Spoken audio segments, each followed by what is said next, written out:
Welcome to a new episode of No Filter with GL. My name is Giovanni Galarza, reporting from Los Angeles, California, where we have a preview of the upcoming NBA Finals, a recap of the UEFA Champions League, a recap of the Mandalorian and Grogu, and Euphoria on HBO. But first, I would like to start with Game 7 of the NBA Western Conference Finals, which featured the Oklahoma City Thunder and the San Antonio Spurs, which for 7 games, you got your money's worth. Game 1 was phenomenal. What an incredible performance. The rest of the way, it was an even matched series.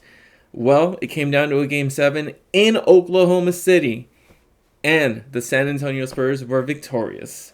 It was a great game. San Antonio set the tone early with Wemby's dunk over Chet Holmgren, which pretty much electrified not only viewers at home but the whole arena, and it was going back and forth. The game felt like San Antonio always had the edge, and then OKC in the third quarter got it close. They got a lead, but then San Antonio went on a run. The final stats: Wembanyama had 22 points, 3 out of 5 from three-point range, 7 rebounds.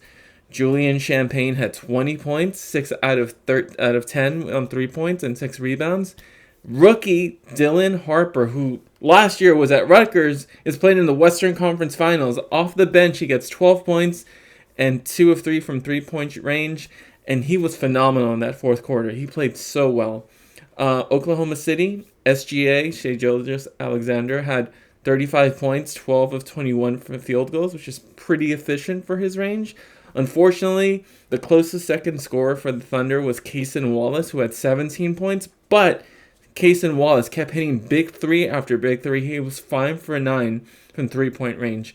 And finally, from the OKC Thunder, Chet Holmgren only had 4 points the whole game and did not attempt a shot in the entire second half, which was shocking. Chet Holmgren is the second or third, when J-Dub is healthy, but second or third best player in OKC, and he did not attempt a single shot in the second half against the Spurs. In the last few minutes, he was benched out for Jared McCain. That was embarrassing, and there's a lot of questions going forward. What are the OKC Thunder going to do now, knowing that for the next decade, they're going to have to deal with Wembanyama in the Western Conference? So there's a lot of questions being asked, like, where do the Thunder go from here? They have an arsenal amount of draft picks in the upcoming drafts. Sam Presti has invested in that, and there's rumors flying. It's a theory of mine, but there's rumors flying that the Thunder may have to go after Giannis Antetokounmpo from the Milwaukee Bucks. Maybe they package Chet Holmgren, who's about to make $40 million next year. Maybe they package Chet Holmgren some draft picks for Giannis, which that's a pretty good trade. Maybe throw in another Thunder player in there, but I feel that the OKC Thunder, we have not heard the last of them.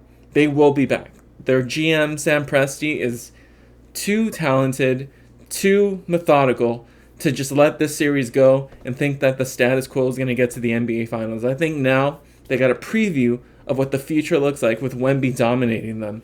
Even though they had home court advantage in Game 7, the Spurs just dominated them in their arena in the final quarter. I personally think that if Giannis goes to OKC, then we're going to get another matchup of Spurs Thunder in the Western Conference Finals or just in the playoffs next year. I think it'd be a great matchup, a great storyline for the offseason for the Thunder to get Giannis. Of course, there's other teams that want Giannis. I think the Miami Heat are a name that always pops up, but I feel like Giannis in OKC makes a lot of sense. He brings that toughness. He plays defense. He's a great scorer. As an NBA fan from the Western Conference, I wouldn't want to see it. I'd prefer Giannis to be in the Eastern Conference away from the Lakers, my Lakers, who have a lot of questions in this offseason. But if you're the Thunder, maybe now's the time to pull the trigger to get Giannis. Maybe it's time. As for the San Antonio Spurs, congratulations. What a performance. In Wemby's third year, they're in the NBA Finals. They're ahead of schedule. They, have broken a lot of idioms or rules that typically young teams go into the playoffs, lose early or lose late, and they just come back hungrier the next season. This team is in Wemby's third season, and they are making the NBA Finals. Incredible. What a phenomenal stat. Now, let's preview the NBA Finals. We've got the San Antonio Spurs versus the New York Knicks. Spurs are back in the finals for the first time since 2014. The Knicks are back in the finals for the first time since 99, and they're seeking their first championship since 1973. Wow. This is a great matchup. If you're an NBA fan outside of San Antonio and outside of New York, this is a great matchup. This is so many storylines, so many great matchups for the teams. You've got Jalen Brunson versus the young San Antonio Spurs lineup with Stephon Castle, Dylan Harper. You've got Wemby versus Cat. You've got it's such a galore, such a good content. I'm excited. There's a bar in close to my neighborhood where the New York Knicks fans of Los Angeles gather. I'm going to be going to that bar, and I'm going to be there to watch the finals. I want to feel the crowd. It's going to be a great vibe. There's not a lot of Spurs fans in Los Angeles, but I feel like we got an even matchup. I feel like this series could go at least 6 or 7 games. Each team has strengths. Each team has weaknesses. My early prediction before the series starts on Wednesday night is I think I'm going to give the edge to the Knicks. I give the edge to the Knicks because of experience. Last year, the Knicks were in the Eastern Conference Finals. They got their hearts ripped out by the Indiana Pacers, and they felt that hunger all offseason. And this year, the Spurs and the Knicks played in the NBA Cup Final, and the Knicks, in a one-game playoff, won that matchup against the Spurs and Wemby. A healthy Wemby. Mind you, this was not an injured Wemby. This was a healthy Wemby, and the Knicks were still able to get a win against them. I just feel like the stars are aligned for the Knicks. They're healthy. Of course, the Spurs are healthy, and they're going to get a few days to recover on Wednesday night. But I feel like the Knicks haven't played for almost a week and a half. They're fully rested. They're motivated, and they've got the city of New York and the pressure of 1973 on their backs. So, happy for you, New York Knicks. Happy for the San Antonio Spurs. Wish my Lakers were in it, but we'll talk about the Lakers another time.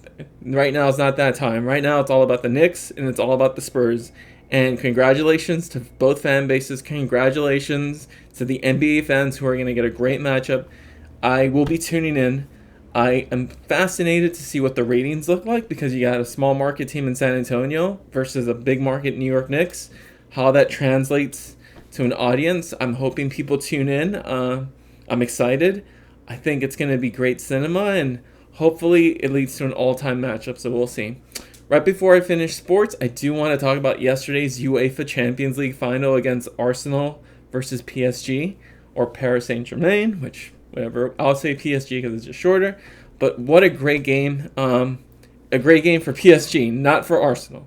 Because after scoring in the 5th minute by Kai Havertz, Arsenal decided to just park the bus and play nothing but defense. And they literally had all their players playing defense in certain moments in that game, not even trying to play any offense. And including the 2 overtimes, the possessions for Arsenal were just, and I'm not making this up, the possession percentage was only 24.7. You cannot win a final by doing that. That should not be your strategy. I am a Manchester City fan, so I was rooting for PSG. I did not want to see Arsenal win that championship. But for Arsenal to literally park the bus and just play nothing but defense after scoring in the 5th minute is just disappointing. You think that they would be willing to give it to perform better on offense, but they did not. They just decided we scored, we're gonna play nothing but defense and hope they don't score. Fortunately, Arsenal committed a penalty, I should say, against PSG in the 65th minute, and Dembele was able to successfully score on a penalty, so the game was 1-1 going into penalties after overtime. Arsenal missed 2 critical penalties, including Gabriel's last miss to send the game into sudden death over penalties, and I think as as a football fan, I'm happy for PSG. They deserve the crown. They're back-to-back UEFA Champions League champions. Congratulations to PSG. Congratulations, you deserve it. What a, I mean, PSG just played phenomenal. They were playing out of their mind that whole game. They were playing to win, unlike Arsenal. So, thank you, PSG, for saving football. On top of sports, I also want to talk about TV and film, what I watched this week, and went to the movies, was really excited for the upcoming new Star Wars movie, The Mandalorian and Grogu, and I'm just going to say I was entertained, I had fun. Was it a Star Wars worthy film? Not really. It's been a while since we've gotten a good Star Wars movie. Rogue One, I would say, is the last good Star Wars movie we've got. But I was entertained.